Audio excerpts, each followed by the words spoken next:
guys, once again welcome back to my YouTube channel Medicure Buddy. Once again I'm back with another lecture from infections part of practice of medicine and the topic for today is mumps.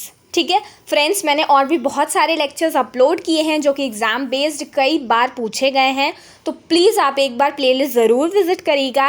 And अगर आप upcoming updates नहीं miss करना चाहते तो please subscribe to Medicure buddy and hit the bell icon. Now mumps की अगर हम बात करें तो it is an acute generalized viral infection caused by mumps virus. ठीक है, मम्स वायरस की वजह से ये इन्फेक्शन होता है और ये मम्स वायरस पैरामिक्सो वायरस है। ठीक है, ये बेसिकली अफेक्ट किसको करता है तो मम्स वायरस एक तो ग्लैंडुलर टिश्यूज़ को अफेक्ट करता है और उसके अलावा नर्वस टिश्यूज़ को। ठीक है, इसकी कैरेक्टरिस्टिक फीचर क्या होता है तो ये नॉन सप्यूरेटिव स्वेलिंग्स और टेंडरनेस मतलब पेन लाइक सिम्टम्स प्रोड्यूस करता है और कहाँ पर ऑफ वन और both of the parotid gland, जो हमारा सलाइवरी ग्लैंड है पैरोटिड ग्लैंड, उसमें ये इन्फेक्शन करता है। ठीक है, मम्स वायरस का इन्फेक्शन काफ़ी ज़्यादा इजीली ट्रांसमिटेबल होता है और ज़्यादातर ये विंटर सीजन में होता है।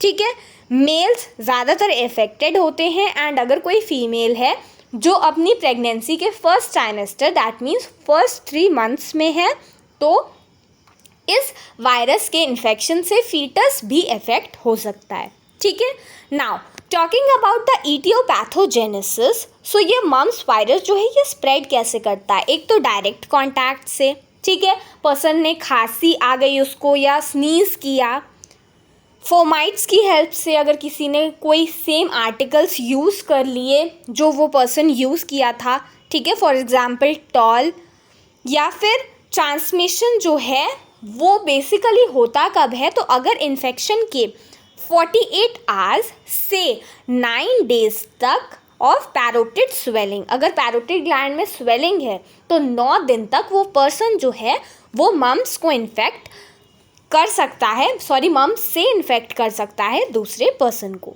ठीक है, इंक्यूबेशन पीरियड इसका कितना होता है 14 to 18 डेज। ठीक है, ज़्यादातर ये वायरस जो है ये अपर रेस्पिरेटरी ट्रैक्ट में ही रेप्लिकेट करता है और ये बेसिकली मैंने आपको बताया था ग्लैंडुलर टिश्यू और जो सेंट्रल नर्वस सिस्टम है that is our nervous system, इसको इफेक्ट करता है। सिंगल अटैक अगर मम से किसी को हो गया that confers life long immunity in the patients. अब अगर हम इसके क्लिनिकल फीचर्स की बात करें सो प्रोड्रोमल पीरियड जो होता है उसमें क्या होगा, पेशेंट को हल्का फुल्का फीवर फील होता है, काफ़ी ज़्यादा मेलेस फील होगा, ठीक है, सर में दर्द होगा, भूख नहीं लगेगी और 1-2 दिन बाद क्या होती है पैरोटिड ग्लैंड में स्वेलिंग और टेंडरनेस अपीयर हो जाती है। पैरोटिड ग्लैंड में स्वेलिंग होना मम्स का पहला लक्षण है एंड ऑल्सो जो स्वेलिंग होती है कई बार दोनों साइड हो सकती है, एक साइड भी हो सकती है। ठीक है, पर्सन को कई बार चेस्ट पेन होता है while chewing. Central nervous system बहुत अनकॉमनली इन्वॉल्व होता है लेकिन कई बार ऐसा हो सकता है कि वो इन्वॉल्व हो और उसके बाद फिर meningitis, encephalitis, transverse myelitis, cerebral ataxia जैसे सिम्टम्स भी हमें देखने को मिल सकते हैं। ठीक है, epididymoorchitis is the most common extra salivary gland complication of mumps. ठीक है, मतलब एपिडिडाइमस और टेस्टिस जो हैं ये चीज़ इन्वॉल्व हो जाते हैं। Presentation is in the form of severe pain, swelling and tenderness of testis and scrotal erythema. ठीक है, इसकी प्रेजेंटेशन कैसी होती है, टेस्टिस में पेन होगा और उसमें रेडनेस देखने को मिलेगी which can be referred to as scrotal erythema. ठीक है, now talking about the diagnosis, तो डायग्नोसिस के लिए हम हिस्ट्री लेते हैं पेशेंट की। पैरोटिड टेंडरनेस मैंने आपको बताया बहुत रिमार्केबल फीचर होता है। उसके अलावा आइसोलेशन ऑफ वायरस किया जा सकता है या फिर सीरोलॉजिकल कन्फर्मेशन किया जा सकता है फॉर मम्स। ठीक है, मम्स वायरस जो है वो स्वैब की हेल्प से, थ्रोट स्वैब की हेल्प से भी लिया जा सकता है और अगर अनफॉर्चुनेटली जो सेरिब्रम है या फिर जो सेंट्रल नर्वस सिस्टम है वो इन्वॉल्व हो रहा है, तो सेरिब्रोस्पाइनल फ्लूइड से भी हम उसको डिटेक्ट कर सकते हैं। ELISA is also very important procedure that can be used for the diagnosis of mums.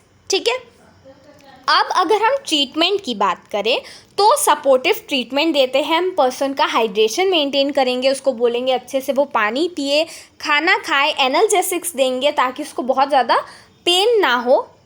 Parotid tenderness थी, उसके अलावा हम फीवर आ रहा था उसको तो एंटीपायरेटिक ड्रग्स देंगे। बिटर फूड हम उसको खाने को नहीं देते हैं और एसिडिक फूड्स। ठीक है, नाउ कई बार ऐसा होता है कि कुछ पर्सन होते हैं जिनमें पैरोटिड ग्लैंड के बाद ईयर के कुछ स्ट्रक्चर्स इन्वॉल्व हो जाते हैं या फिर जो टेस्टिस इन्वॉल्व हो रही थी उसकी वजह से स्टर्लिटी आ सकती है। ईयर इन्वॉल्व हो जाए तो डेफनेस जैसे सिम्टम्स भी प्रोड्यूस हो सकते हैं। प्रिवेंशन के लिए हम सबको पता है that MMR, mumps, measles, rubella, ये जो वैक्सीन है हम इसकी हेल्प से मम्स जो है उसको इरेडिकेट कर सकते हैं या फिर हम मम्स को प्रिवेंट कर सकते हैं। ठीक है, so friends this is it about mumps. I hope I have made you all understand. मैंने पूरी कोशिश की आपको अच्छे से एक्सप्लेन करने की। आई होप आपको समझ में भी आया होगा। अगर ये वीडियो पसंद आए तो मुझे कमेंट करके ज़रूर बताइएगा। एंड मैंने प्रैक्टिस ऑफ मेडिसिन के लेक्चर स्टार्ट किए हैं ताकि आप सबकी हेल्प हो पाए, तो प्लीज़ इफ़ पॉसिबल अपने फ्रेंड्स और बैचमेट्स के साथ भी शेयर कीजिएगा ताकि वो लोग भी मेरी इस मेहनत को अप्रिशिएट कर पाएँ एंड मैं उनकी भी हेल्प कर पाऊँ। Thank you.